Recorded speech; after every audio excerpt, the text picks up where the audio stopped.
Good afternoon from the 104.5 The Zone Studios. I'm Ross Johnston. The Tennessee Titans made a trade yesterday, sending second-year corner Jarvis Brownley Jr. to the New York Jets in exchange for a late-round pick swap. The Titans received the Jets' 2026 sixth-round pick, and the Jets received the Titans' 2026 seventh-round pick.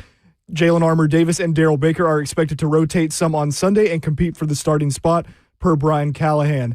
In NFL news, Giants head coach Brian Daboll doubled down today and announced that rookie Jackson Dart will start the rest of the regular season and Russell Wilson will be the backup. Daboll said this was his decision. Packers right tackle Zach Tom is expected to be out Sunday night versus the Cowboys due to an oblique injury he suffered in Cleveland, per Adam Schefter. And finally, the status of Commanders quarterback Jaden Daniels and wide receiver Terry McLaurin is still up in the air, as Daniels was limited in practice today and McLaurin did not practice. McLaurin is awaiting a second opinion on his quad injury. For all your foundation repair and waterproofing needs, visit USSTN.com. Breaking news I want you in your home for the Titans and the Vols. This is 104.5 The Zone.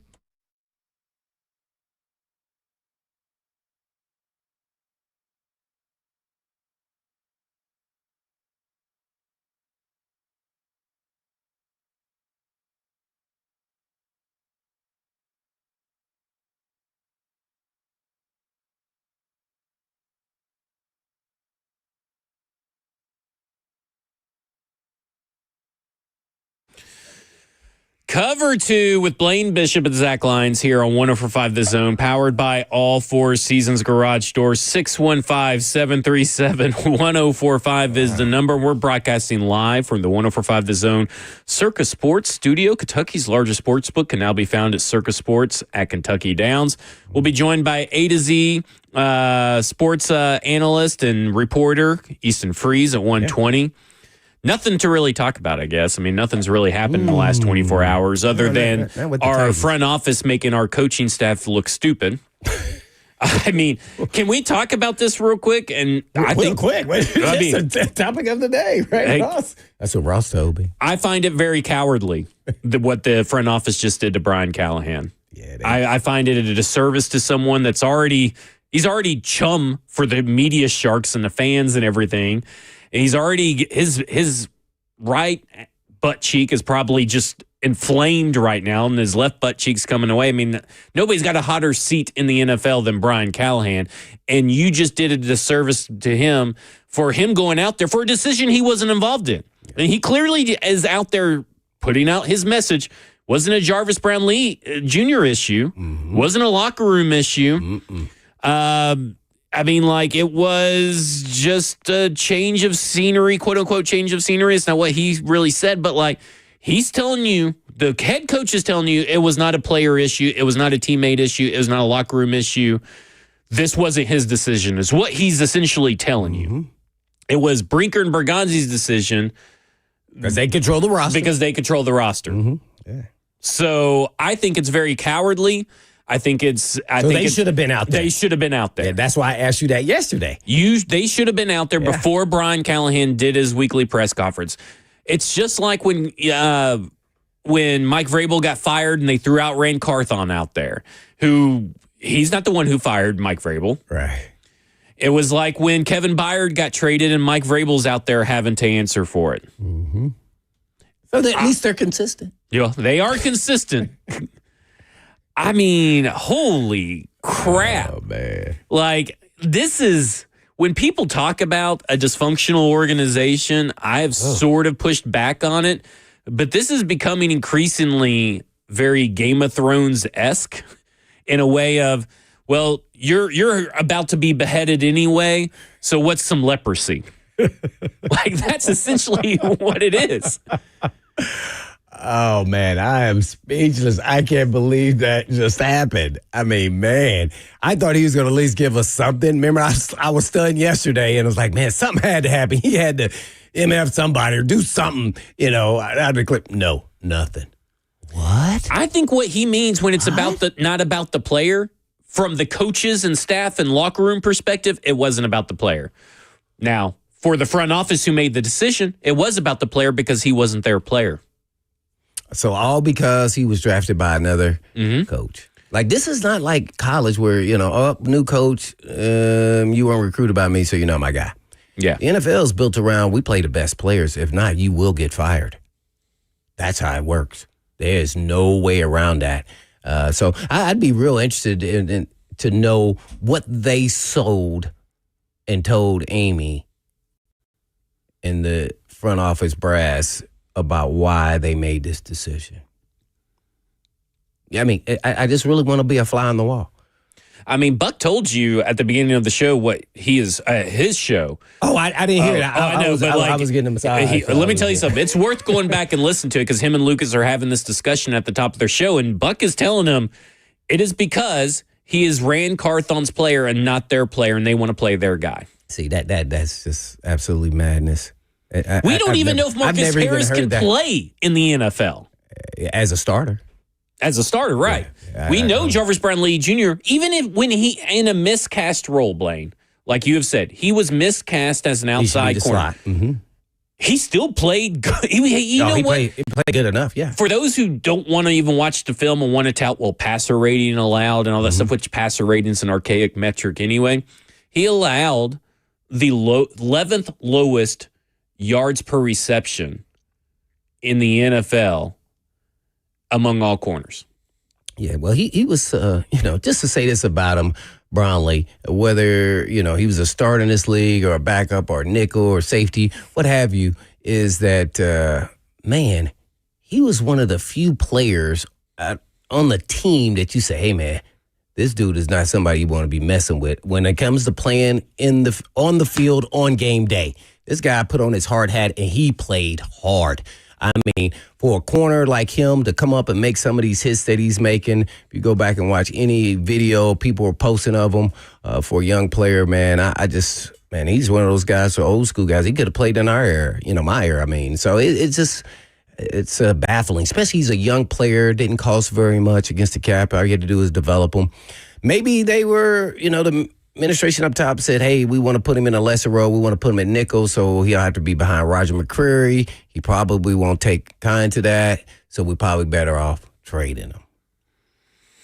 I don't know. I'm just trying to come up with a reason, but none of it makes sense to me. And by the way, you must be feeling real comfortable, Titans, with Snead and Davis, the two last names, with their health. Because I wouldn't be, not just 2 games in or 3 games in. No way, no how. No, the history tells you where they're at. So something's going to happen. So Brownley would have been a great security blanket there. Yeah. I mean, man, it's that and young. So I guarantee Sweat's on the trade block. You think Sweat's the next guy? I don't know if trade will for sure get done, but I feel very comfortable in saying that Sweat's on the trade block. Oh, because he was part of that last year's draft.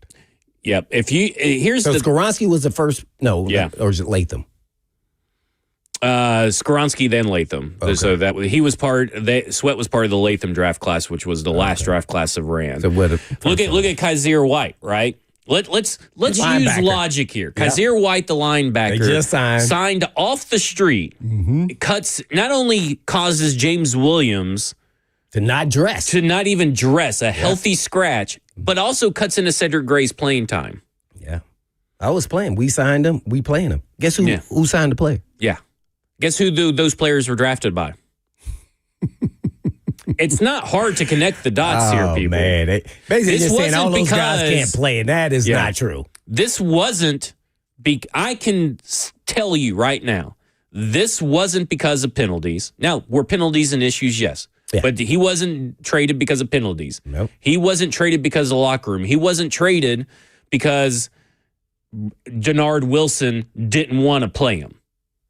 In fact, he's one of the few dogs you got. This dude barks, and he barks loud. He was at the Senior Bowl when they announced Denard Wilson, who was hired by Rand Carthon, by the way, which is another thing, extra layer to this.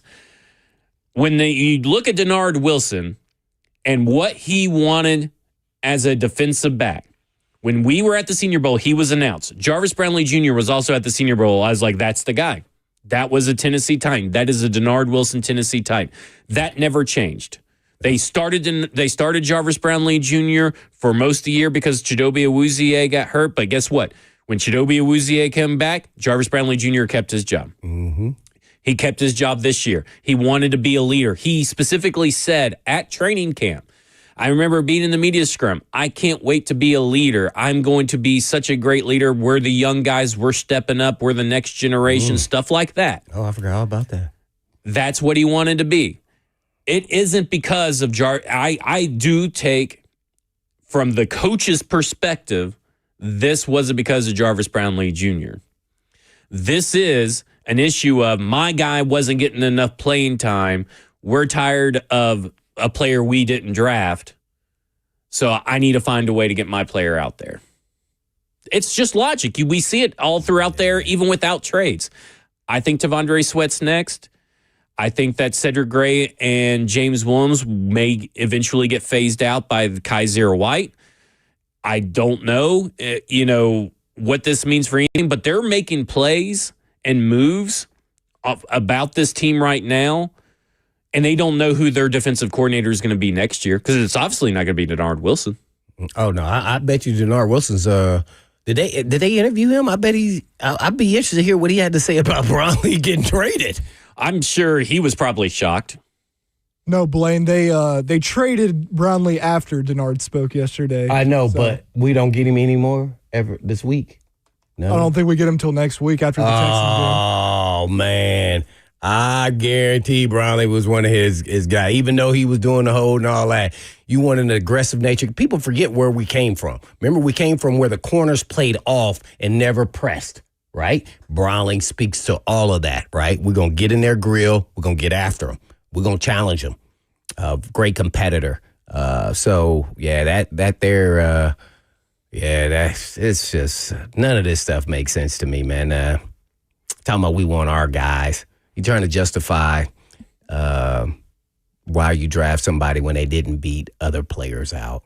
And that never, ever, 99% doesn't happen in pro sports. Anything that you best player plays. I will tell you this. I'm looking in the camera. Anything you hear about Jarvis Brownlee Jr. possibly being a cancer or a bad character guy, where did that ever show up in the last year, over a little bit over a year that you've seen? Well, Callahan said it didn't. That was nothing to do with it. Yeah, I'm telling you right now, this was the front office. This wasn't the coaching staff. This was the front office. If you choose to ignore that and don't believe that, yeah, just keep your head in the sand like an ostrich, I guess. Let's go to Keelan, who wants to talk about Brownlee. Keelan, you're on with Blaine and Zach. Hey, good afternoon, guys. What up, Keelan? Hey, we can hear you. Mm-hmm. Hey, so I remember this episode of The Pivot, but Mike Tomlin was up there, and he was saying how good coaches don't run from coaching.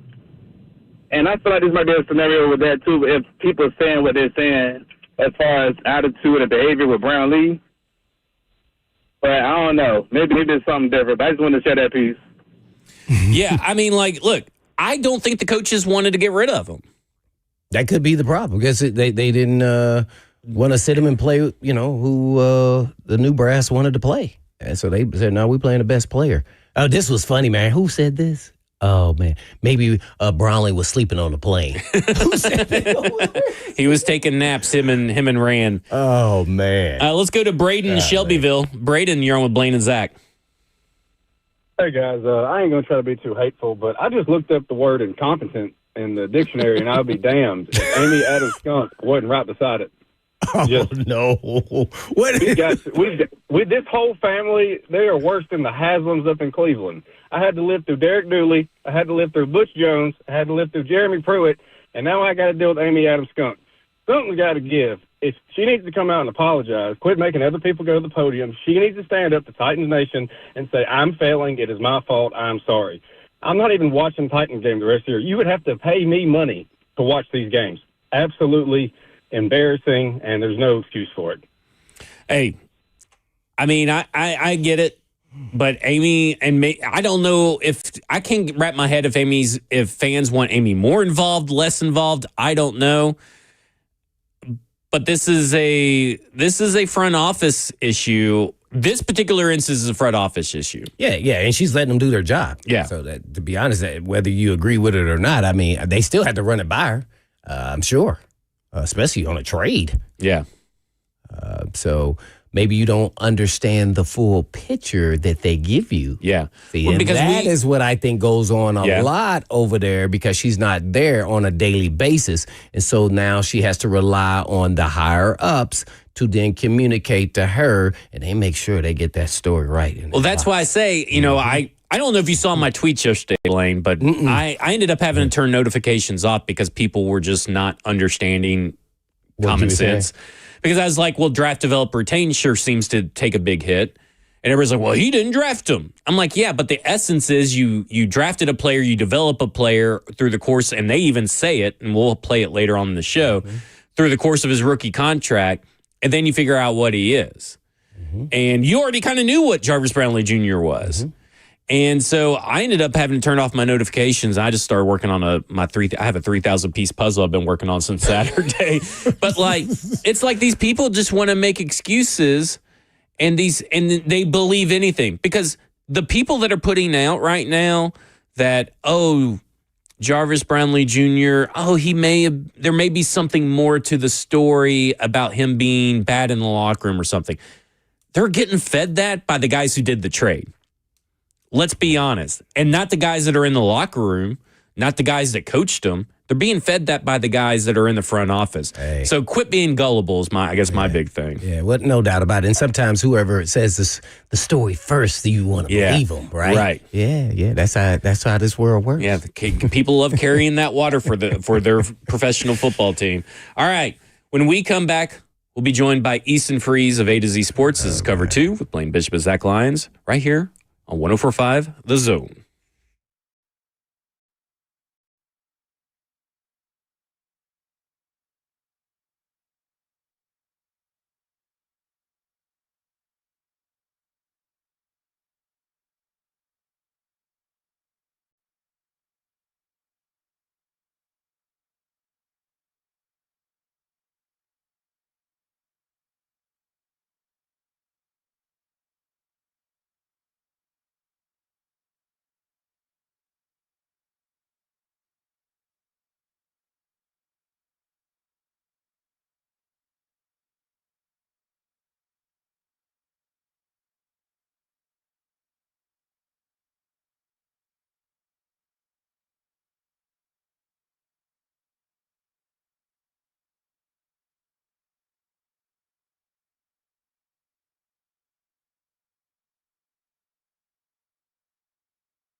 Cover 2 with Blaine Bishop and Zach Lyons here on 104.5 The Zone, powered by All Four Seasons Garage Door. We're going to go straight to the phones. We're going to go to Easton Freeze of A to Z Sports. And Easton, not a lot to talk about. Nothing's really happened over the last 24 hours to disgrace the local football team. But let's start off with this before we get into the big stuff. Bill Callahan's offensive line allowed 18 pressures and 4 sacks against the Colts. The Colts, who had 3 sacks and 11 pressures heading into this game total. Would you like to modify your grade that you gave him last week from a C to something lower? Hi. Hey, hi, Ethan. Good to hear from you all too. I'm already not pleased to be here. I'll say a C-. I want JC back in the lineup so bad. You have that was no a great idea. No, I gave him a D+. Yeah, I think you were F. I think I was in the D's. Oh no, we'll have to go back and I check. didn't give him an F. But not good last week. And when you don't play well, things tend to happen. The Tennessee Titans. I guess we could just call out the elephant in the room. Brian Callahan was forced to give up play calling duties. There's no other way around it, because he didn't even think he had a problem with it. Is the thing he loved the most about coaching is the play calling, is what he said in the press conference yesterday. What is going on with that? What even is the question here? I don't even know. Let's just have a conversation about it. Do we even need a question? I don't know. No, you're right that he was forced to give up the play calling. It's funny to me that anybody listened to that. I mean, the fact that, first of all, going into it, the fact that anybody needed to even be told that he was being forced and not of his own volition giving it up, I think you're not really paying attention. Every time in the past, because this has come up a couple of times, and it's always been shut down firmly. On Monday after the game, his initial press conference for the week, he kind of left the door open, and that's why it wasn't hard to read the tea leaves when we heard that he was going to briefly talk to us before the coordinators yesterday what was going on.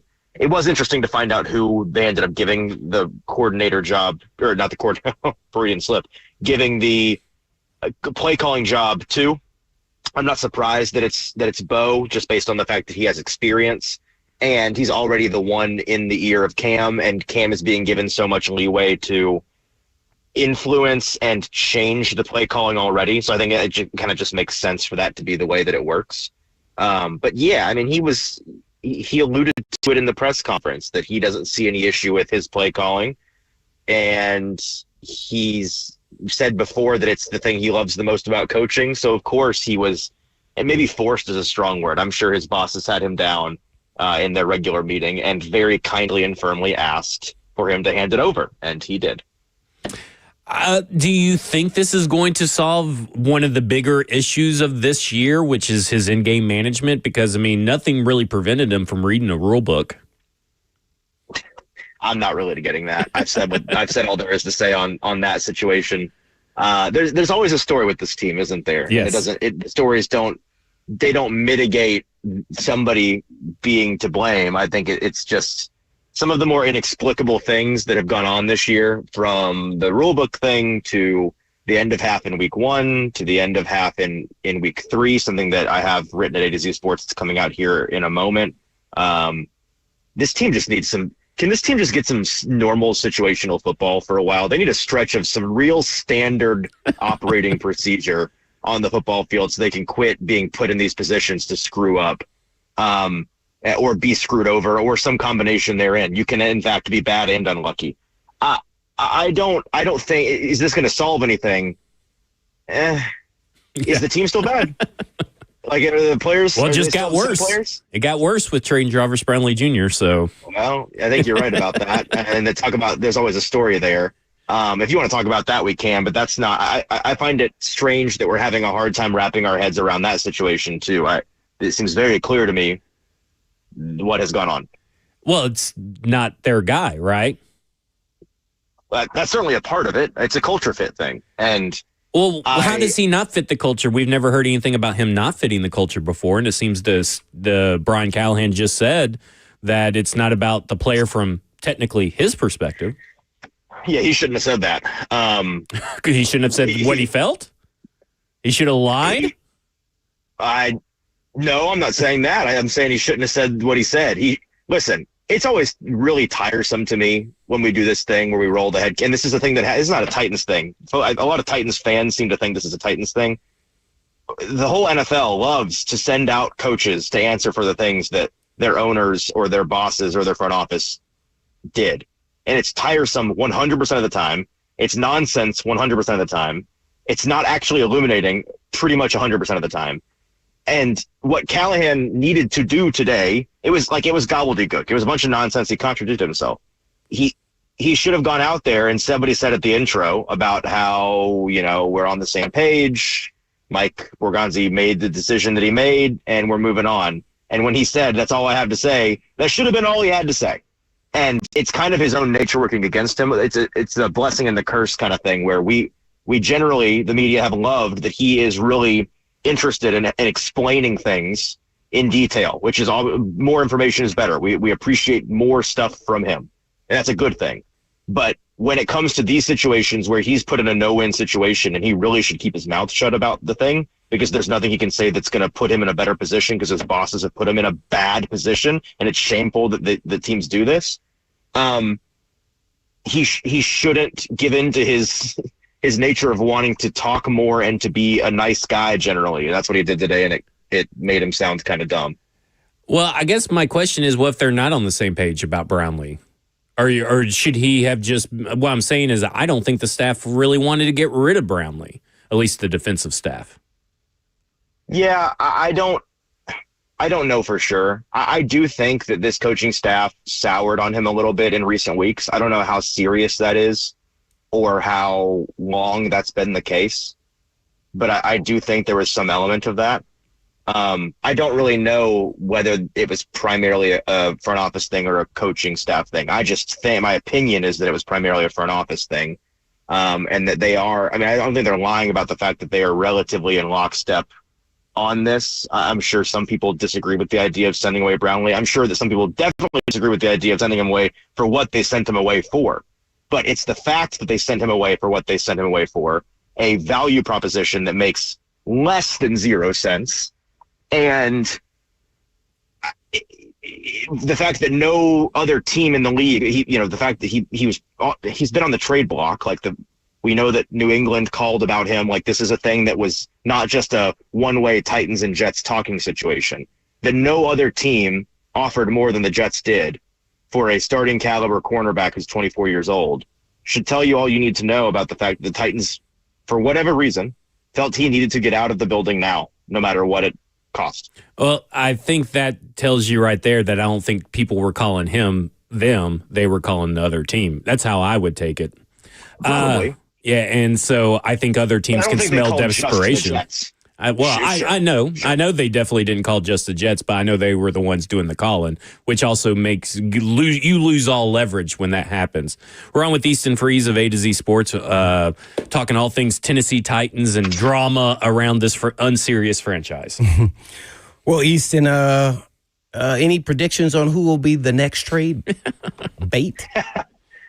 I don't know, because I feel like this wasn't really I think the next couple of trades are going to be like seller at the deadline type trades, Gotcha. Not we need to get this guy out of our building type trades. You know what I mean? Actually accumulating value would be the next thing. So I don't know. I mean, I think pretty much every veteran on the entire roster is up for sale eventually. And I don't know, with some of the better players, like with Ridley, do you really sell low on him anytime soon?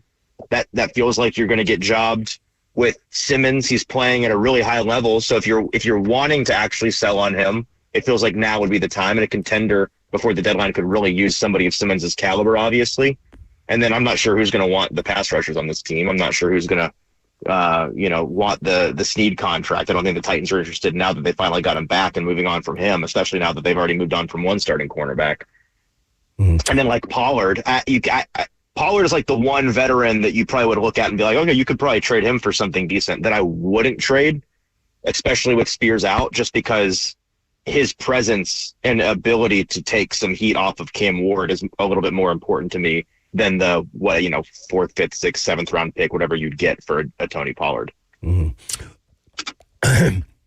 Why do you think the head coach Callahan gave up his play calling? You said it's obvious, but you said his play calling. You personally said that his play calling wasn't an issue, correct? Well, no, he said that in his press conference. That No. I meant weeks before, or when we brought you on. I mean, just in general, did you agree with that assessment that you didn't have an issue with his play calling? I've never had an issue with the scheme. I think that situationally there have been times where he's left some things to be desired, but I've always felt that it was roughly average, to be honest with you, and that it was in spots was a problem, but not the problem for this team. Right. I maintain that the problem for this team is their inability to one, be good at football as a roster at the moment. They need time and development. We knew this, that there was a rebuilding roster. But also just like situational football and football stamina. Clearly, they don't have those skills right now for a number of reasons. I don't think. Let's put it this way: Hard agrees taking over play calling this week. I don't think they're dropping 63 on the Texans. You know what I mean? Like, maybe you get a little bit. Maybe you can capture a little bit of that coaching change bump magic that you see in the NFL, where for whatever reason it goes really well in week one and everyone believes it, and then it levels back out. Do I think maybe it's marginally improved and marginally improves the coaching staff as a whole, their ability to manage the play calling and the situational football? Probably. I find it hard to believe that it would make things worse. Like, it can't hurt, I guess. But is it going to change the fundamental issues for this team, which are they are largely a bad roster that's topsy-turvy with expensive veterans who aren't that great at football and cheap young players that need time to get good at football? And is it going to solve the problems that only time and development can fix? Is it going to solve the problems that only new player acquisition cycles can fix? No, it's not. Mm-hmm. No doubt about it. We're with Easton Freeze with A to Z. I guess I have to ask you this, and that is Callie, after what he said at this presser, that Brownley basically shouldn't have been traded. That's kind of how I take it. He had no issue with him in the locker room. Nothing else makes sense. But since he did say they didn't have any issue, is he dead man walking and didn't give a crap, and that's why he said what he said? He spoke the truth? No, I don't think so. I mean, let me be clear. I don't know for sure the reason, or if there even was a single reason why Brownley was being shopped and they wanted him out of the building. All I know is that he was being shopped and they wanted him out of the building. And I know that there were some culture fit concerns. It's probably a handful of reasons why that contributed to it. I'd imagine the players that they have that are now going to take over in that role. Like, I think you're going to see more of Jalen Armour-Davis. Obviously, I think you're going to see more throughout the year of Marcus Harris, the fifth or sixth round rookie from this year. I think that probably played some part in it. But in terms of what Callahan said at the press conference, I think that he said a bunch of gobbledygook because that's what he had to say, because that's what these coaches do when they're trotted out there to answer for a thing they didn't do. Okay, here's my question. You brought it up twice. Culture fit concerns. What's the culture? I don't want to throw any I'm not going to make any accusations, because the things that I have heard that lean into that part of this decision aren't concrete. I don't have them firmly sourced. There's an article at A to Z Sports that I contributed to that Ryan Roberts, one of our college writers, published about an hour ago that cover some of the quotes that he has gotten from NFL area scouts today that are quotes from official team scouting reports on Brownley back in the spring of 24 when he was coming out. And so if you want to point to some of those things as potential reasons why he wasn't a fit, you can do that. And I don't have it pulled up, so I'm not going to misquote it. Go and read it at azsports.com right now. There were concerns coming out with Brownley about him off the field. Why do you think we didn't hear about those? I mean, you and I talked about Brownley a lot that offseason in the draft prospect process before he even got drafted. I don't remember hearing any of this. Well, I remember, it's been a while, but I vaguely remember hearing some of these anonymous scouting kind of things that you hear on Okay, I guess I missed it. But I may have. You hear it on 40 guys every spring. You know what I mean? Yeah, so right. I never quite lean into them unless it's one guy has some overwhelming evidence or there's something legal involved. it's you and I tend to have the same approach to we're not in the room, we're not a part of the process. An anonymous scout is saying this and not even putting their name on it. I'm going to take it with a massive grain of salt. And my hope was always that I'm in love with the talent. That's all I know. I love the way that he plays and his tenacity. I'm just going to hope that he overcomes that in the NFL and beats the allegations. But then when that talent falls to the 5th round, you can maybe then say, oh, maybe that had a part to play in that. But then he starts 16 games for the Titans, and I felt like over the past year and change, he largely did beat those allegations. I only ever heard small things about maybe he's a little high maintenance, maybe he's not the most coachable guy in the world, but I also kind of wrote those off as like he's a feisty young cornerback that plays with his hair on fire. That's practically an occupational hazard, in my opinion, to be a little bit of a crazy person. So it's hard to know exactly what these things mean when you hear them in the moment. In hindsight, it's easy to point to those little bits and pieces, those crumbs, and say, well, maybe that's what it was. I don't know, but I do know from the little bits of things that I've heard in the last 24 hours that a big part of the reason why was, and I'm just going to leave it at, culture fit. Well, when you say that, I'm going to add this. All those adjectives you just heard and then now are kind of believing could all be just rumors. So I want you to take all those adjectives you just said about Brownley and then say, okay, compare that to Snead, who shot at somebody. Well, my bad. Allegedly, he was in the car. So what do you think is worse? Wow. I'm trying to ask the question, like, what the situation is worse, whether who shot who. I wasn't there, but what is worse? Yeah. And see, this is what gets at me when reporters then are fed rumors about players, so then they go write about them, and then it's not true to justify what they did. How do you distinguish what's real or not? I'm with you. And for legal, I'd like to clarify this is a comedy show. Nothing we say can be held against us. My bad. I corrected it. I'm sorry about that. Yes, me too as well. But like you hear these different rumors, and what is? I mean, really? I'm with you. And I'm not. When I bring up these reasons why it sounds like they moved on from Brownley, let me be clear in saying that I am not saying that I think it was a good trade. I'm not like I'm trying to diagnose why it happened, not cope to personally say. Yeah, well, that's what I'm asking. They did it because how do you distinguish? Right. You wait and see. You wait and see if his ankle magically heals in New York this week. That ankle that he was walking around. I mean, he was walking around in a significant amount of pain with an ankle injury last week. Then he's in a boot on Friday. Then what's that got to do with anything? In a boot. No, well, I think it's a step one in terms of, was this a guy that wanted out? I'm not accusing him of faking an injury. I'm just saying. Why did you bring that up? Well, because that's the kind of thing we do see happen, where guys are injured and there's like some behind the scenes. You can't rumblings. Put one case by other players. Think about how they play. That'll tell you who his personality is. Do you think he would really want to miss a game the way he plays? Just think about that for a second. Just think real quick. And then that will tell you what makes up that player. I hear you. What I'm saying is it's things like that, starting with that and moving on in New York, what we hear from as he gets acclimated to that team, what we see from him on the field on Sundays and the way that he plays and the way that he develops. That's the way that you have to judge this, to me, is you have to judge this based on how the rest of his career goes. And we can't know that. And if there were culture fit problems, do we see any signs of that going forward? Because if we don't, then it's either this dude was a dog, man. That dude with no culture problem. We had heard nothing. So this is BS. This is BS. And anybody wants to believe when coaches sit down and tell you a bunch of freaking lies and then you go write about it, that's BS. The head coach got up there and said there was no problem. None. So how do you take that? You said he shouldn't have said that. Yeah, I don't what think do you mean? He said the truth. I don't think that reflects what the organization actually thinks and what actually happened. I don't. Oh, so he's not part of the organization. That's why I said he's dead man walking then. I mean, he's just a speaking head. He's nothing.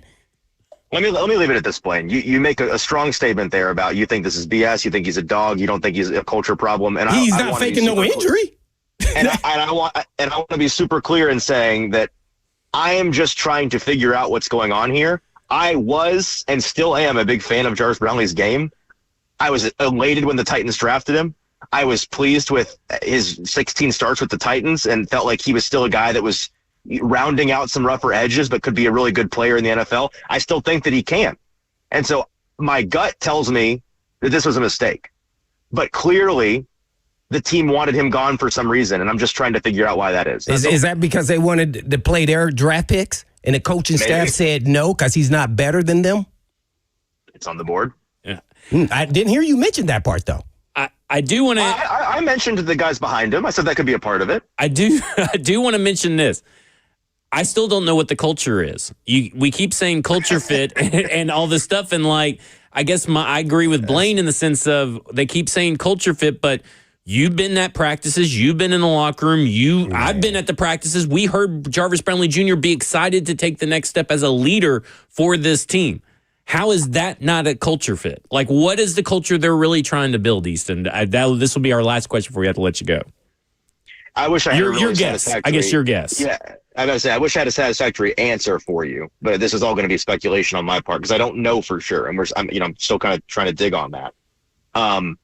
I think that they want a culture of smart players who are coachable and who are accountable and who are clean in the way that they play. And when they make mistakes, they don't make the same mistakes twice.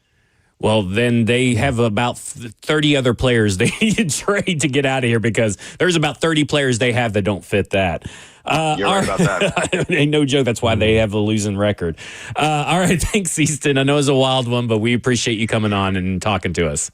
Always a pleasure. Yeah, that was fun. It was fun. All right. Easton Freeze of A to Z Sports. Coming up next, we'll continue our discussion because I do think that their culture fit and the culture conversation is one we need to continue on because I think they're doing a culture of wusses. This is Cover 2 with Blaine Bishop and Zach Lyons here on 104.5 The Zone. Meow.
Let's talk insurance. King and Associates Insurance.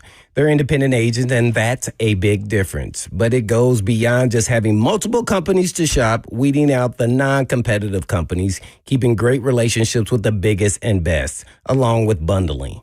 But unfortunately, life happens, and they get it. Here's a true story about my friend and coworker that switched from a previous independent agent and got better coverage on his home and its contents, even his automobile, with flawless communication and a true champion in his corner after his 16-year-old daughter's accident, and they saved them thousands.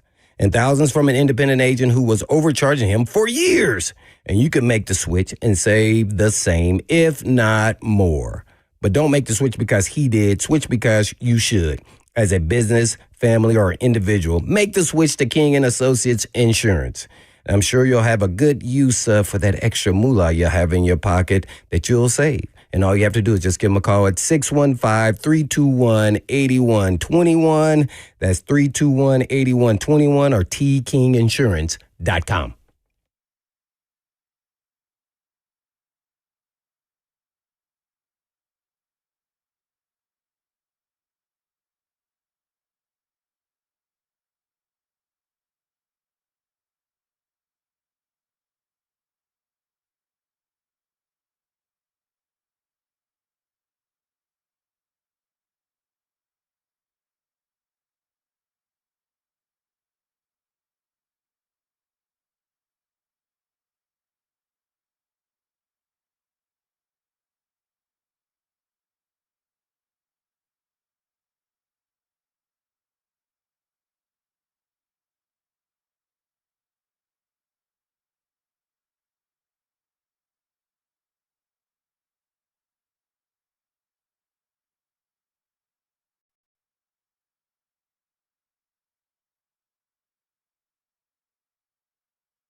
Spicy here on Cover 2 with Blaine Bishop and Zach Lyons. That's why we like it. The ghost pepper of 104.5 The Zone over here. The Scorpion. Is Scorpion hotter than the ghost pepper? Because that was spicy. That last segment. It'll be up on YouTube. Oh, spicy right there. Yeah.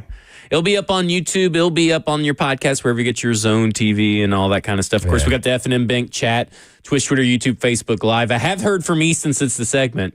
He said we got his stadium pulse up, and he almost wrecked his car. He was so bad. Hey, I didn't mean it. I don't want you to be getting into car wrecks and all that. But I told him we press because we know you can handle it, and it's all with love. It's all good. Yeah, it's all good. No doubt. But, hey, no, we must tell everyone what just happened for Mr. Brownley. Because I do want to get to Bam as well. But we will. But Jarvis Brownley Jr. Easton Freeze wrote an article. Remember, he just talked about it. Well, Easton wrote a segment of the article that only really explains the trade. Mm-hmm. Ryan Roberts, who is their NFL draft expert over there at A to Z, went and basically talked about everything that happened in college.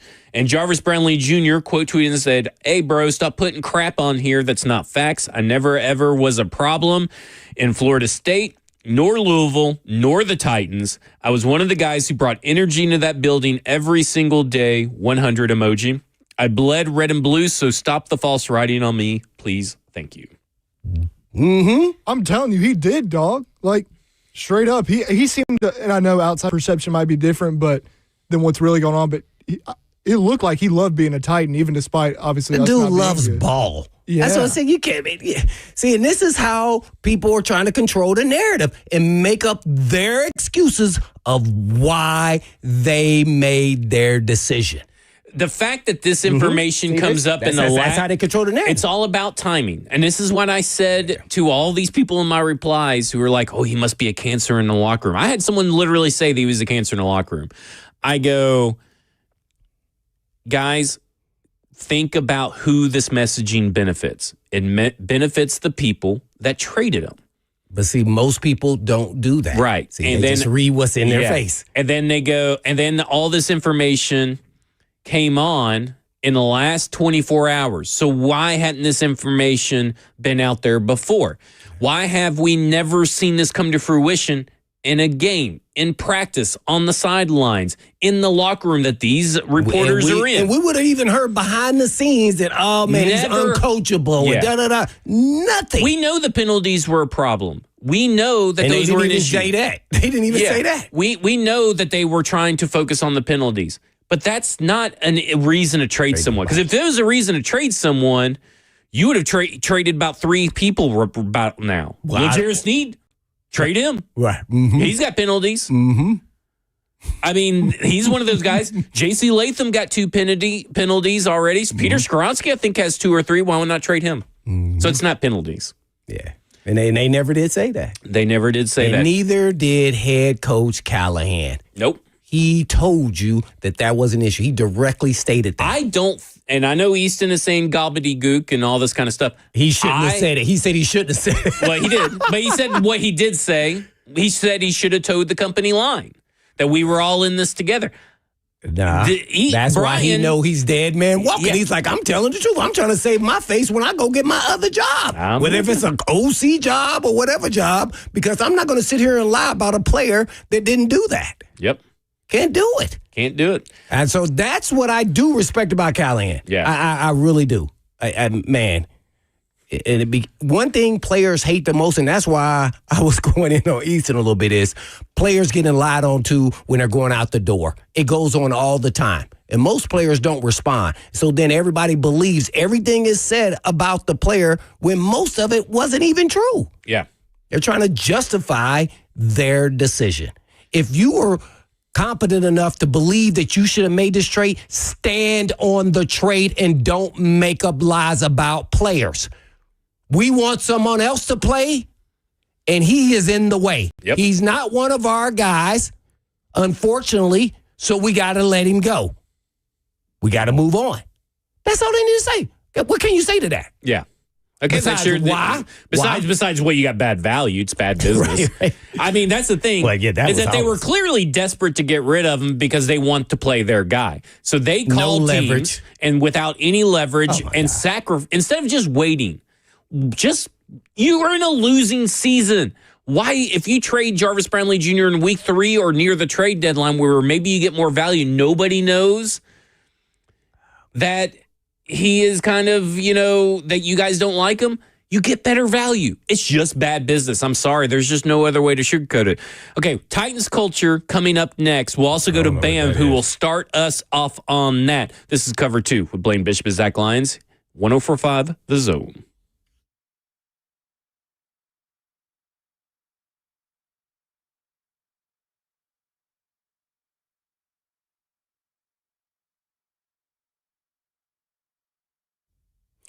Parents, when your teen athlete gets injured, every practice miss matters. So don't let an injury sideline their season or their dreams. Introducing the Edge Athletic Recovery Program, a 2-month, twice-daily sublingual peptide protocol designed to help your athlete heal faster, recover stronger, and get back on the field safely. Our science-backed peptides BPC 157 and TB 500 support muscle, tendon, and ligament repair with no needles, no downtime, and no hassle. Safe for teens, non-GMO, gluten-free, and easy to take at home. Optional add-ons include M-Scope, functional sessions, and regenerative orthopedic treatments to accelerate recovery even more. So don't wait. Give your athlete the best shot at full return to the sport and call Edge Peptide today at 615-724-1878, or you can visit them online at edgepeptide.com to schedule an office consultation today. That's Edge Peptide Therapy. They know every game, every practice, and every dream matters.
Cover 2 with Blaine Bishop and Zach Lyons here on 104.5 The Zone, powered by All Four Seasons Garage Doors. 615-737-1045 is the number. Live from the 104.5 The Zone Circus Sports Studio, Kentucky's largest sports book can now be found at Circus Sports at Kentucky Downs. Ross is currently putting up Easton's interview with him, or conversation, I guess you should say, up on YouTube. For those that may have missed it, you can go up to the YouTube and find it on the 104.5 The Zone YouTube page. Right? Yeah, make sure you edit some of it out. And now we got Kevin on the board. He is Kevin Dyson? He's being trained. I don't know if Kevin talk to us? Is he in there? Yeah, I'm here. All right, so Kevin, introduce yourself to everybody. Well, hello, everybody. I'm Kevin Mumphrey. This will be my third day. So I guess my first day running the board here. Happy to be here. There you go. I appreciate it. Happy to be here. What a great culture fit. You got a great trainer there, Ross, man. You just explained to me, and Zach, how to work YouTube. We're teaching Grandpappy over here how to use YouTube. Let's go to Bam and talk about the Titans culture. I embrace my grandpa. Bam, what you got? Yo, well, I think we need to change your name to Blaine the Hitman Hart. Hitman Hart, that was a great wrestler there, wasn't it? Yes, it was. One of the great legends. Yo, before I get into this, I want to shout out Scoop, CJ, Brian, Caples, Haley, Schaefer, Adam, and Mike. Them my Titans crew for life. Check this out. When you start talking about Titans culture or the culture of the coach, I feel like when we were under Mike Vrabel, them boys took on Vrabel's persona. And to me, Vrabel's persona was like he was a real live Stone Cold Steve Austin. He was he just always was in that mode of like, okay, we finna come beat you up. Like, that was his character. Even meeting Vrabel, it was like, if you go fight Mike Vrabel, you got a long day. You better pack a lunch. And that was our attitude. That was our demeanor. To me, Brian Callahan is more like Screech off Saved by the Bell. Just like, Stop it. And the team is kind of mimicking that. You know what I'm saying? Ain't no fire about this team. It ain't no, so I think the culture needs to go back to that.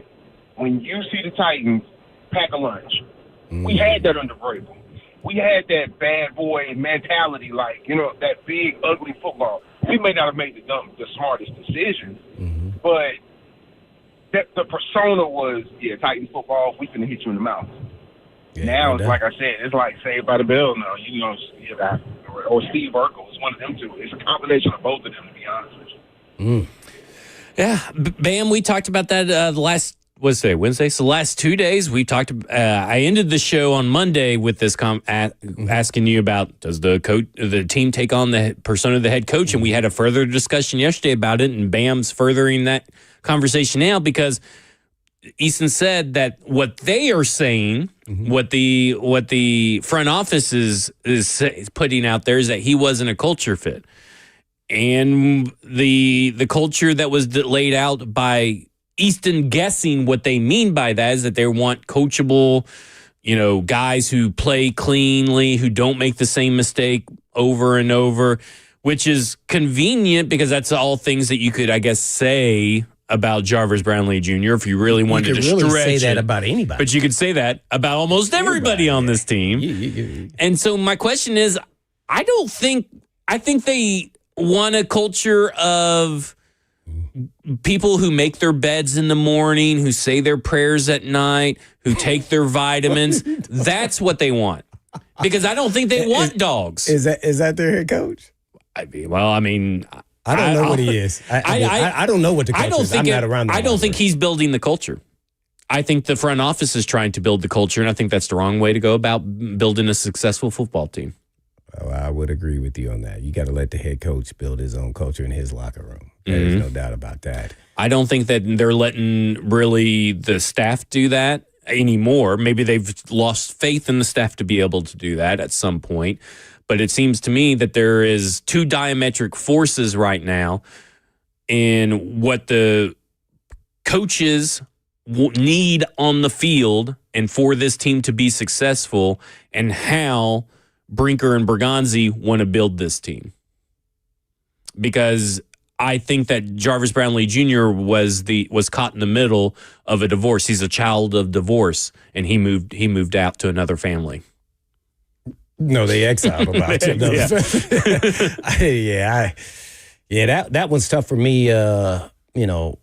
Trying to guess on what their culture is, not being in the locker room. I have no idea. I don't even know what the front office is really trying to imply as far as culture. All I know is they're just trying to get their guys. That's what it seems to me. Whether it's their culture or not, I think they're just saying, hey, we want these guys to play. We need to get them up to speed. We drafted them. These are my guys. So if that means that he has to take the place of another player that was here the year before, doesn't matter. And that's not the way you go about business in the National Football League, at least not, because also that sends out a bad message to the actual players to get real serious about it, that if you're not one of their guys, then so be it, we'll let you go. And what then will happen is the players will start playing as individuals because you just told them this is about what y'all want and not us as a group, as a team, and the best players should play. So that's what I'm talking about, which is bad culture influence. So they want to talk about culture and put, innuendos about players out there. That's another thing that players are going to take heed to, and they're going to go, oh, so this is how they operate. These guys aren't that ding-dongish and not paying attention to what's going on around them. So them forcing them to play certain players is, that's a tough one there. For players, me being a former player, the best player always plays. It never really comes to that. That's one thing that never has changed to me. And now you're trying to force players that you want to play because you drafted them. So that means you're not even also trying to win, because you should be trusting your coaches to make that kind of decision, even individual coaches, not just the head coach. So, yeah, the coaches now are powerless, and the players now know. Yeah. I mean, that's the thing, right? They're trying to play fortune teller. They're trying to predict the future of, okay, here are the people that we're going to hire for next year's coaching cycle and coaching staff, because they're obviously not trusting of this coaching staff. And I agree with this decision. Don't get me wrong. And here's the thing. I want to take a pause real quick. I don't think Brinker and Bergonzi should be fired. Or I don't think Bergonzi should be fired is a better way to put it. You can make a bad move and things still work out, but we have to talk about the bad moves. Now, coming off the timeout here just now, I agree with taking away the play calling from Brian Callahan, but that is showing you who's really got the power in this relationship right now. We know Brinker oversees the coaching staff, the head coach on down. That's in his job title. We know that he also oversees the 53-man roster. We're seeing him use those powers, whether for better or for worse. He is using those powers. And right now, he's sending a clear message saying, Jarvis Brownlee Jr. does not fit our future plans, but Marcus Harris does. And this will be the next coaching regime's problem to deal with if Marcus Harris doesn't work out, or will correct that mistake if Marcus Harris is not ready for the NFL. And listen, Marcus Harris may get on the field, and he may make Brinker and Bergonzi look like geniuses. Right. But the domino is now, what does Brownlee do up in the New York Jets? What does Marcus Harris do here? There's your story. There's your comparisons. Yeah. Well, for me, I know that's kind of what Easton was talking about. That's a moot point to me. What happens to those players in the future to me? It's about how you're operating your organization. That's what's important here. Not about how good Brownlee becomes, how good Harris is. No, it's how you tactfully, because the players in the league, they talk. And that's going to get out. And that's why we end up having to always overplay players to come to the Tennessee Titans. Right there. Like, man, I'm not dealing with that mess. I could get there and then they be like, oh, yeah. And then all of a sudden they bench me for some other guy they draft. Then he's not ready. Let's start there. So maybe they just want to get him on tape. But that shows you're more about what you're doing than what the actual team is trying to do. And Man, that's always a tough pill from a player and the coaches, man. I can't imagine if I'm sitting there and I said such and such should be starting at safety, and then you say, nah, I want this other dude that we drafted. I'm like, but he's not ready and he's not better. But we putting him out there anyway. Matter of fact, since you won't do that, I'm going to actually trade him.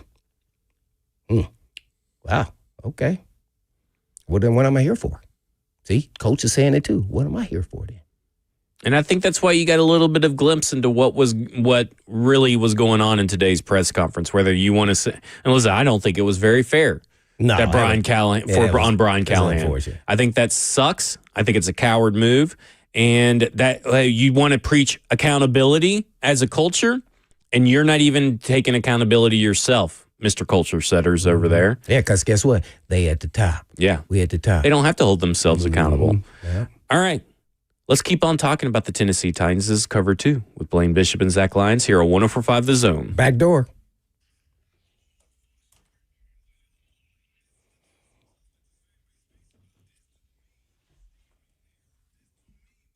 Yeah, that's bullshit right there, man. Oh, Cam Ward's at press conference early. Man. I ain't gonna ask him. We can't play it? Hey, Cam Ward went up to press conference early.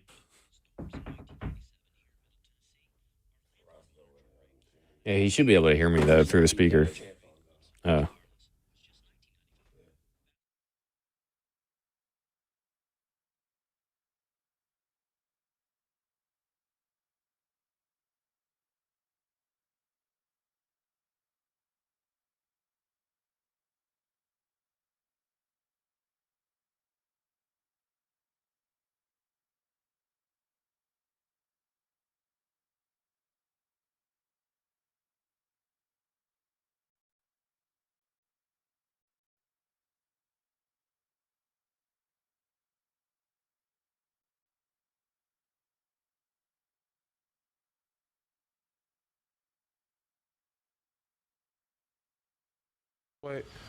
What gets good, franchise clubs to the top of the NFL. A lot of the best teams in the league have stability in the building, whether it's the coaching staff, whether it's not the coaching staff, but the standpoint of it, the people who's been there for a long time, they know how it's supposed to run. And the staff we have here is great. So us making this change, it's not gonna make a big difference on how we think as an offense, how we think as a building. We're just going to go play football. When you and Bo have your sideline chats in game, what usually is talked about? Is it next drive, is it previous drive? What are you guys talking about? Just going through the previous drive.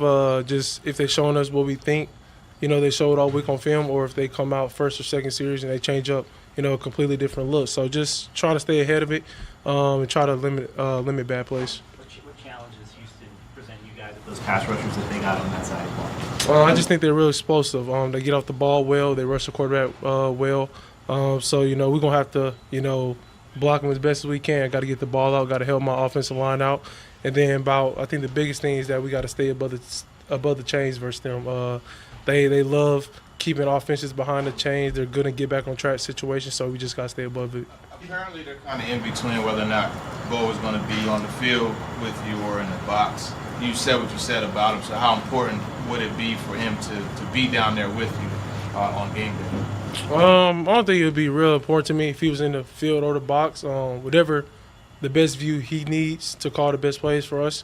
And then if he's in the box, I'm going to talk to him on the headset after every drive, so it really won't change my operation.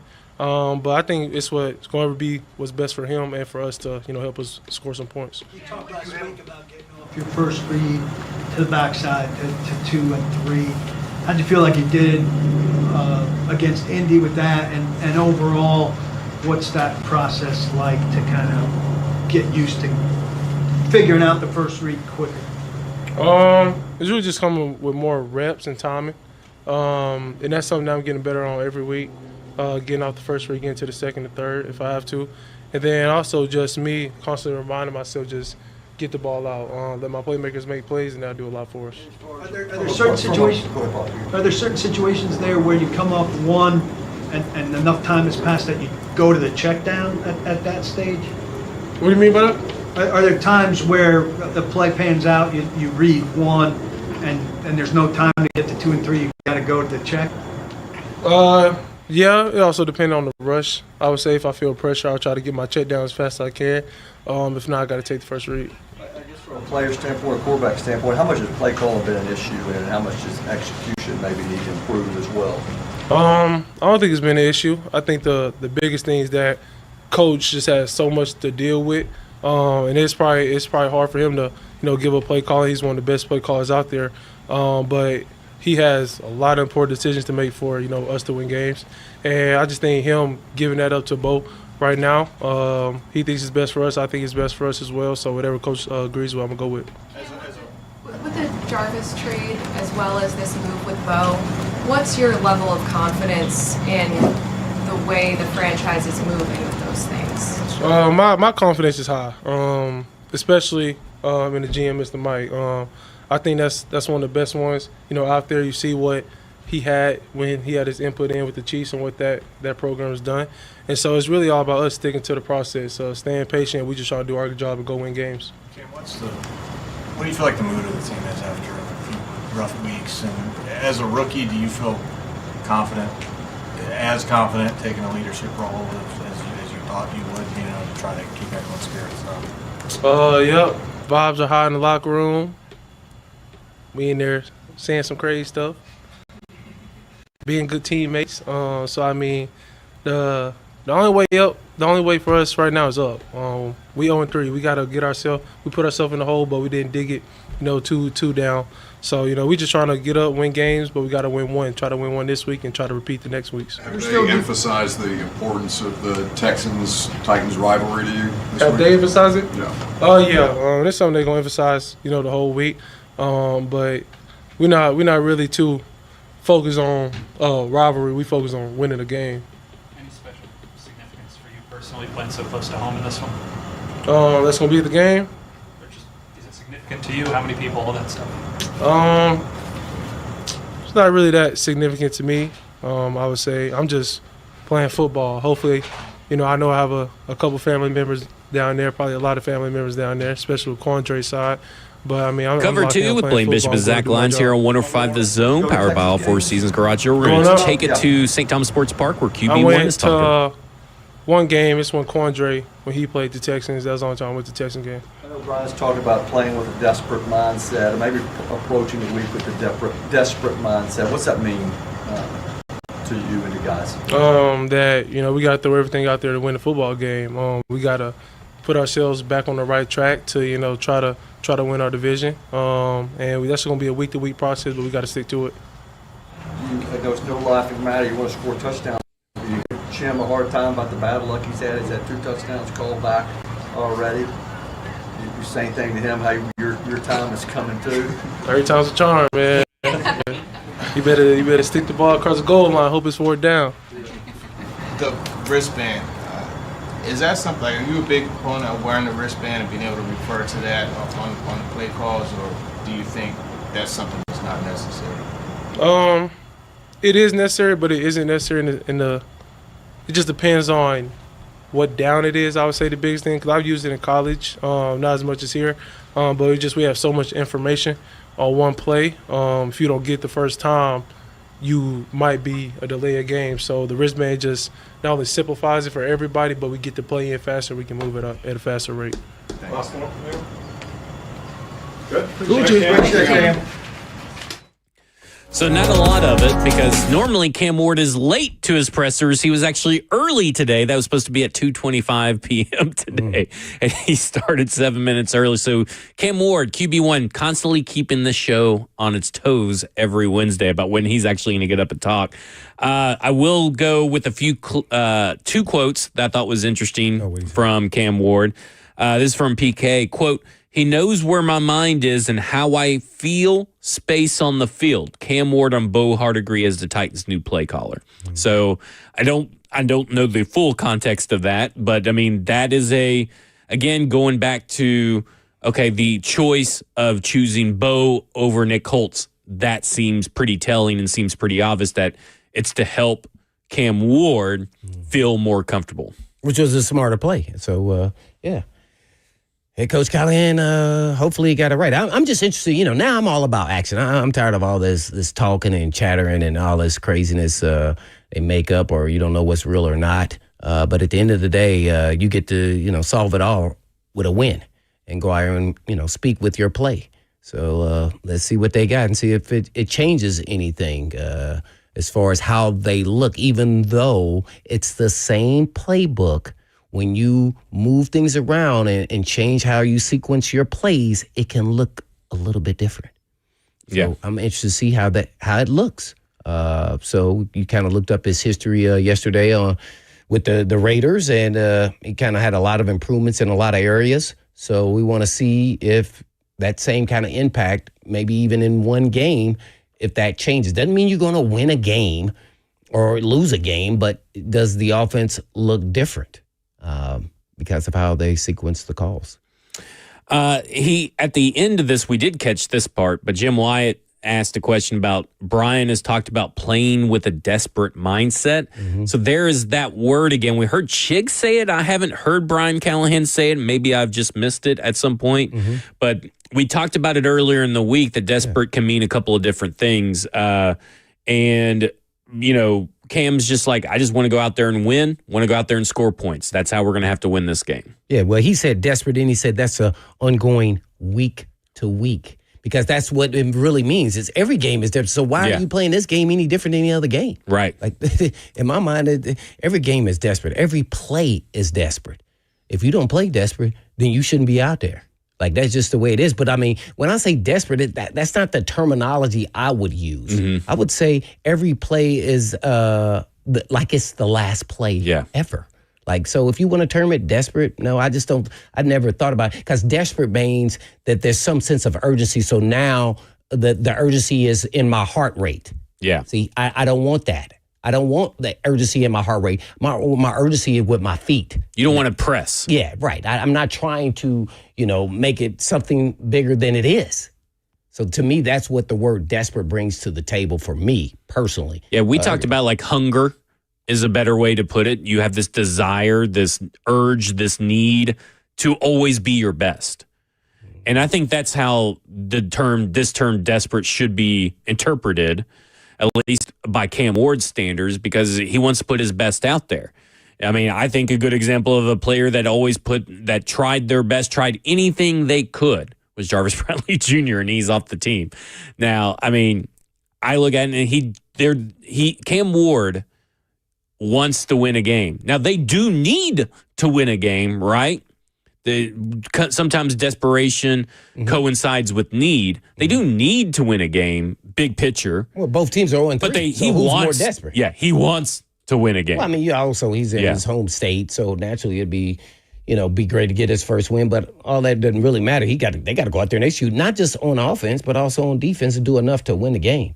By the way, I think the Texans are favored by 7 points. 2 0-3 teams. So that tells you the margin between our 0-3 and their 0-3. That's a big difference there, man. Yeah.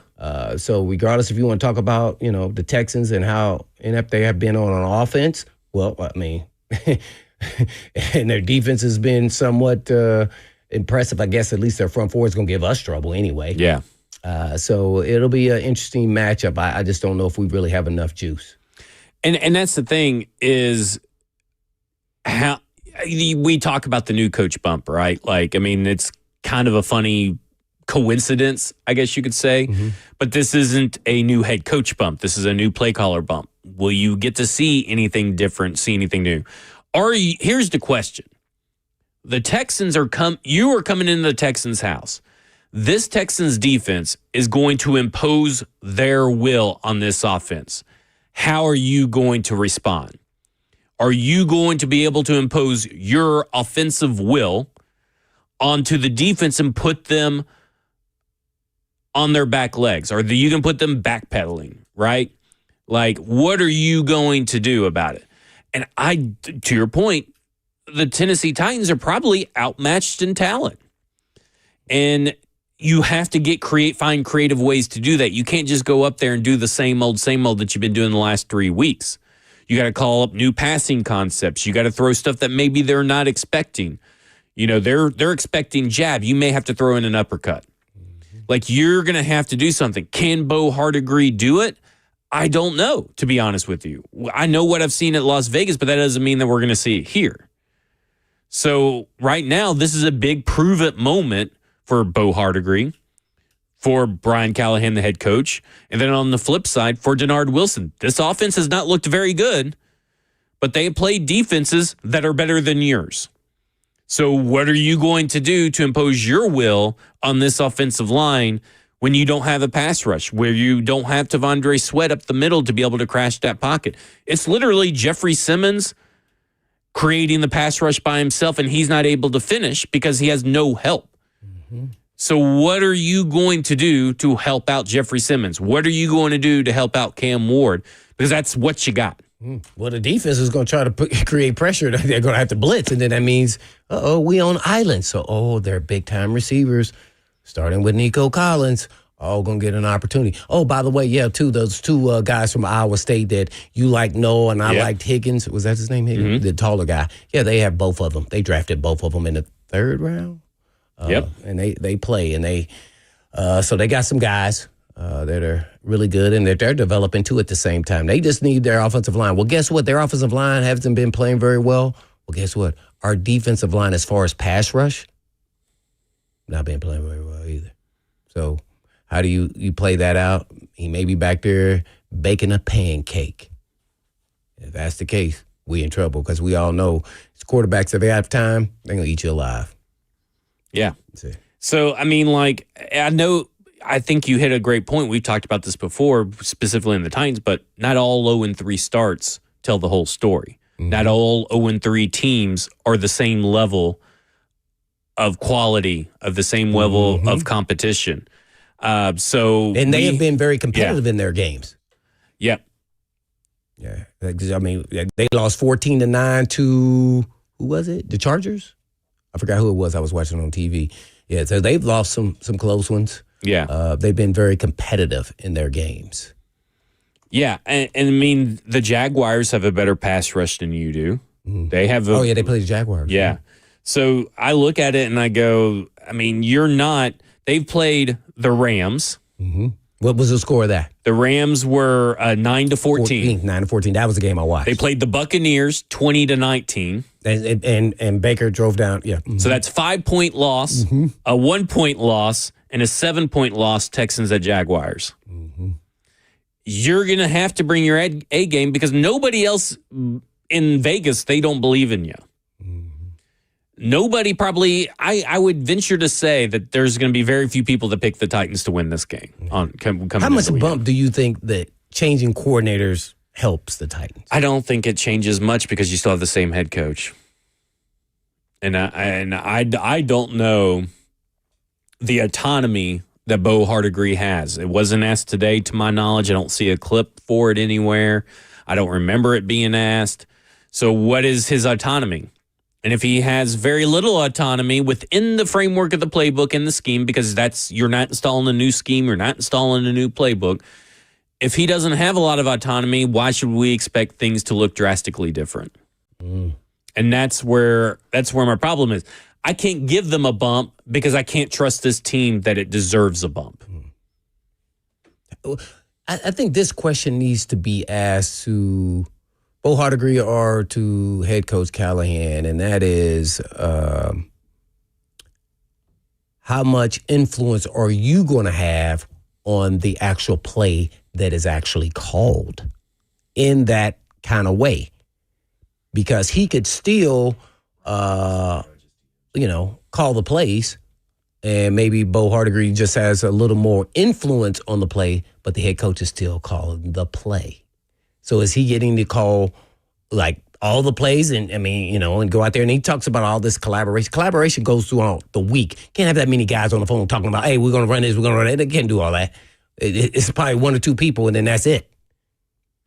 So who has final say on the last, the play calls? If you're handing it over, ultimately the head coach does, but how much are you going to be a part of, like, influence? And it's only going to be in, certain situations. Is Bo Hardegree going to be calling mostly the first and second down, and you maybe do third, depending on down and distance? Are you just going to be given ideals? Are you going to be a supportive role? I want to know what stance he's going to have on the actual, calling the plays. Yeah, what is his level of control, his level of responsibility? Yes. Because if he's still the middleman, then he's still the middleman. Mm-hmm. All right, 615-737-1045. We got phone calls rolling in. Let's go to David. And David, you're on with Blaine and Zach. Guys, I appreciate you taking my call. I think everybody has forgot when this season started, Coach Callahan said that it's going to take a little bit to get this team going and get it built. Yes, we've got some awesome players on our team, but it's like a model car. All the pieces ain't there. It sure ain't going to be looking like a complete model car. I love our team. I've been with them since day one when they was doing their little road campaigns out on the trail. And, man, I tell you what, I asked Coach Mack about 2 weeks ago, has there ever been a decision where a new offensive coordinator or a signal caller was going to be called in? And, of course, he couldn't say nothing, or he didn't know nothing, but he said, no, nothing like that usually happens. But, man, here we are. Like I said, I love the team, but they got to get all the pieces together before we can actually call ourselves a complete team. I mean, yeah. I mean, I think that's true. Definitely, David, not a complete team right now. And they talked about, Blaine, I go back to it, this being a 2 to 3, maybe even been 3 to 4 year rebuild. And I think they're taking that pretty literally. It ain't going to be one of those things where it's a fast rebuild. They're going to do a slow, gradual rebuild, which you do not have to do in sports, which means we could be suffering and asking these same questions next year if they don't get the coaching hire right, if they don't hit in free agency and they don't hit in the draft. They're going to have to do all three of those things, and that's really hard to do. So it could be bleak for the next 2 or 3 years. And heading to the stadium right around the corner, I don't know how fans are feeling. I know we've had a few call in, but good luck selling them. I don't know about the 70% number that's been thrown out there. But bleak, 2 or 3 years. The stadium will be open in 3 years? Yeah, 2027. Oh, no, they're going to be in the playoff contention by then. Okay, here is... I can't take 3 more years of that. Ross, do we have the James Williams clip? Okay. So James Williams was asked in the locker room about Jarvis Brownley's departure, and here's what James Williams had to say. Uh-oh. Guy. As you can see, you turn on the tape, you see somebody competing no matter what it is. He started on teams, and when he first got here, he was competing on teams, and he got a job. So all Jarvis did was compete. That's a competitive guy, no matter what. We could be arguing about women. He's going to compete. That's a competing person. So they got a dog. They got somebody that's willing to do whatever for a team. So kudos to them. Man, what did he say about it at the end? Wait, he said they got a dog, talking about the Jets. Yeah. No, basically he said they got a steal. Yeah. But hey, bad culture fit and all that, right? Let's go to Travis. Travis, you're on with Cover 2. Hey, guys. Thanks for taking my call. I just wanted to get your guys' opinion, and particularly Blaine, since you're a former player. How do you think the players would react to having one of their own traded away that, let's be honest, on a team that's not very talented? I'm not saying he was all pro, but I felt like he was a really solid piece in the secondary, and he did have that it factor I felt like that the Titans needed. So do you think these players going forward, how they may feel about it? Could they start making a little more business decisions on the field? I'm not saying lack of effort, but a fear of them being traded as well, maybe trying to make more business decisions, maybe not playing as hard with fear of getting hurt. And I'll hang up and listen. Thanks for the call, Travis. Yeah. Just as far as when it comes to the players, ultimately, when you're out there, you're representing not only just your team that you're on, you're representing yourself. So, no, none of the effort and things of that nature. Actually, it'll make you desperate even more, if I want to continue to use that word, desperate even more. But what can change is it sends a bad message in the locker room to me about how we're operating and who gets to play and not. So when you are playing, you may play more, I'm going to say, as an individual. And that term can be termed as individual, selfish. And when I say that, I say if you have cover 3 and you're the corner and you see somebody running to the flag and you see that quarterback eyeballing, but you got deep third, you go run up there and say, I'm going to get this pick. And guess what? Oop, he fake pumps and throws to your guy. Because now you're trying to pad your stats because you know, hey, man, this road is going to end here. So I may need to try to make some plays and get it on film. So that's where the impact comes as far as some people playing not to get hurt none of that happens. Now you're getting paid to do a job, and ultimately, if you're not going to do it here, you got to do it somewhere else. So you got to put on good film. Yeah. All right, coming up next, your phone calls are going to end the show. We got Rick, Steve, and Mayor Ron, who has not called in on a while. He used to call in every time when I started the show. So Mayor Ron is back. This is Cover 2 with Blaine Bishop and Zach Lyons here on 104.5 The Zone.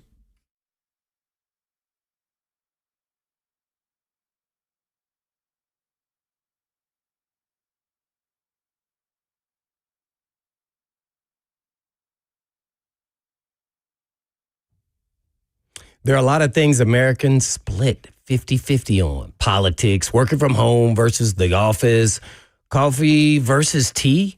But there's one thing we all agree on. It's Blaine Bishop, right? The hitman. Taking your car in for repairs can be complicated. And your repair is only as good as the person under the hood. And most of the problems in fixing your vehicle is a knowledge issue, not someone trying to rip you off. A lot of techs are not properly trained, so they end up guessing what to do, and that causes delays in getting your vehicle back or repeat visits for the same freaking issue.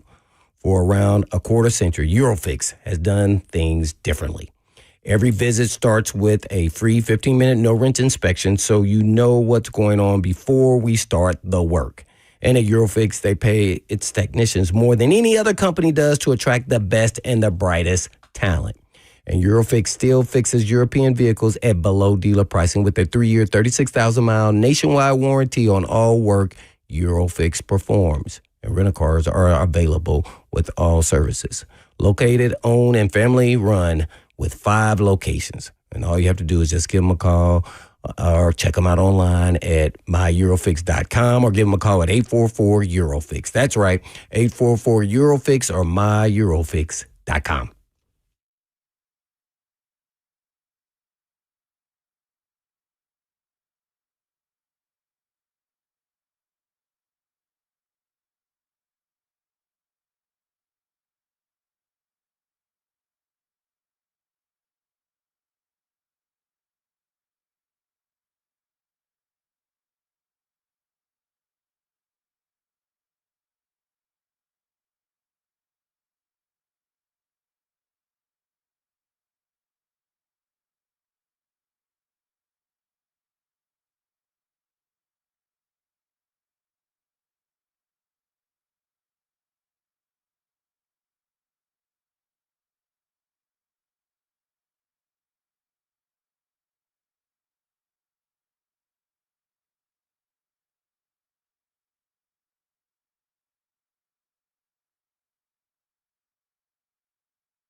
Cover 2 with Blaine Bishop and Zach Lyons here on 104.5 The Zone, powered by All Four Seasons Garage Door. 615-737-1045 is the number. Before we go to your phones, players are being interviewed in the locker room, and we got a clip. This is from Buck Rising, who posted on media. I believe Nick Suss has asked a question, but he is asked about L'Jarius Sneed, he's asked about Jarvis Brownley Jr., who he spent a lot of time mentoring these last 2 years, or last year and month, or 2 months. So here's L'Jarius Sneed on Jarvis Brownley Jr. How would you describe Jarvis as a teammate? I know there's some speculation about him. Hard worker, dedicated, gritty, love to come to work every day. That's what I love being beside him. He really appreciated how much time you took with him, just kind of in the early onset of his career. Do you feel like that paid dividends from your perspective? Definitely. When you first got here, I try to feed him and give him all the knowledge that was installed in me. I try to give it to him, and he took every bit of it and put it out there on the field. What do you? Took every bit of it, put it out on the field. You heard Nick Suss say, well, there's been speculation, talking about, Jarvis Brownley Jr., and he was like, good hard worker, came in, brought the energy, blah, blah, blah, blah. Like,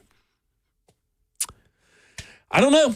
Like, maybe it's just, you can maybe just chalk it up to player speak if you want, but I don't think the players were expecting this or understand it. I think what organizations need to start realizing is they can't put out false information about players now with social media. Everybody has a voice. So you got to be real careful. Like back in my era, that would have made it. It would you'd be like, oh man, he was a bad person. Nah, not with social media. You see how he addressed A to Z over there with that article. And then now you have all the backing of the different players. And I was waiting to see if people were going to ask different players. So they didn't play the card right because they shouldn't have played it. They should have just tapped it up to the penalties or something. I wouldn't have done that. You don't disparage people that doesn't deserve that. I agree. Yeah, that's a sour pill for, and unfortunately, Easton had to feel that. You can't be lying on the players like that, especially about their integrity. That's who he is as an individual, and that is personal. Let's go to Steve in Nashville. Steve, you're on with Blaine and Zach. Hey, thanks for taking my call. Two things, and just thinking about this Jarvis Brownley trade, I don't like it either, but just a thought process. They're getting rid of everybody that was on a roster that Cawthorn brought in, right? Mm-hmm. And they got another. You don't want two projects in the same position, so they got Jalen Armour-Davis. That's going to be their project. Maybe they think he's got a better upside. Just think about that. I completely actually do agree with that. Thanks, Steve. But here's why I disagree with getting rid of him. Davis had injury issues and Sneed's had injury issues. So now if something happens to those guys, where do you go? Oh, my gosh. Harris. They got Baker. Yeah. So I just feel like, that was a tough one. That 1 or 2 games of being healthy is not enough security for me if I'm standing there as the coach, as the DB coach or corners coach, that, hey, man, these guys are good to go. Well, especially, and maybe we should have found this clip. It just hit me. They spent the last 2 seasons talking about you can never have enough good corners in the NFL. Mm-hmm. Can never have enough good corners in your cornerback room. Right? And tackles. Yeah. Those are the 2 things they said, offensive line depth and corner depth, and they just got rid of corner depth. Yeah, and I do agree with them. Davis does have more upside. But we've never seen him put it together for a season. We've seen Jarvis Brownley Jr. is proof of concept. He outplayed his 5th-round pick, and you gave him up in a pick swap. Not just for a 6th-round pick. You had to give Jarvis Brownley Jr. in a 7th-round pick because you were so desperate and lost all leverage in negotiations. Let's go to Rick in Franklin. Rick, you're on Blaine and Zach. Yeah, hey, thanks for taking my call. And Blaine, in answering, or I shouldn't say answering, have an opinion on how much influence that Callahan is going to have on play calling, my guess now is not much because he didn't relinquish that job. He didn't go up and say, hey, you know what, guys, I think I need to back off of play calling. No, that didn't happen. He got called into the front office. They said, this is what we're thinking. And so, along those lines, what that tells us is they know one thing for sure. They know that he cannot be a head coach and call plays at the same time. Now, they know that for certain. So now they take away the play calling to do what? To find out if this guy can be a head coach. And so I don't think they're going to let his toes in the water. deking around about having something to say about play calling other than maybe go for it on fourth down, let's do a field goal here, stuff like that, game stuff. But my guess is they're going to want to see what this guy can do just as a head coach. That's just my opinion, and I'll sit back and listen, and I love the show. It's probably correct a little bit, but I think they already have their mind made up, which they sounds like they had their mind made up last offseason, but then they changed their mind, is what I believe either TD or Easton wrote, talking about those guys. They talked themselves into keeping Brian Callahan, and maybe that was the wrong move. Obviously, it was. Mayor Ron, you're on with Blaine and Zach. Hey, Zach, what's going on? I think the last time I called in and talked to you, you and I had a little bit of a discussion about where I told you at the beginning of this era that this was a 5-year plan. And the 5-year plan lands it with a new stadium. And the new stadium and a good team, I think, is what Amy's shooting for. So I know that when I said that when I got off the phone with you, you said, I don't know about that being a 5-year plan. But I think you just kind of retracted that a little bit ago when you said, yeah, that we're 3 or 4 years away. That's what they said. Right. But, and also, let me ask Blaine this real quick.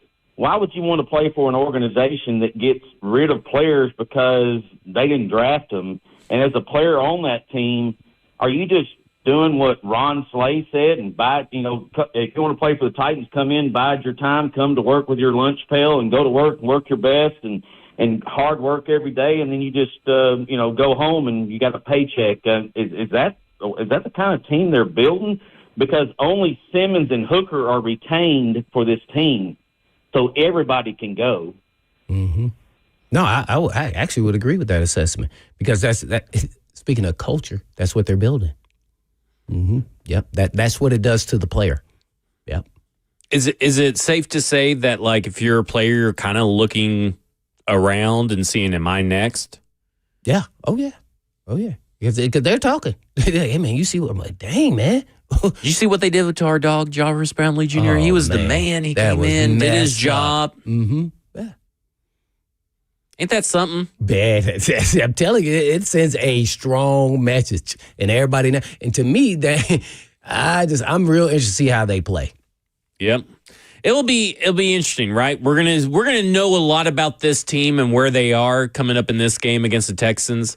How much competitive fire, drive, how much they are leaving it all out on the field. It's gonna say a lot about the individual players, about the team, and the coaches. Yeah. But after they have a mishap. Yep. Then what happens? They're probably scared that they're going to be the one next to be traded. All right. Cover 2 with Blaine Bishop and Zach Lyons here on 104.5 The Zone. 3HL's up next. And in the meantime. And in between time. Peace.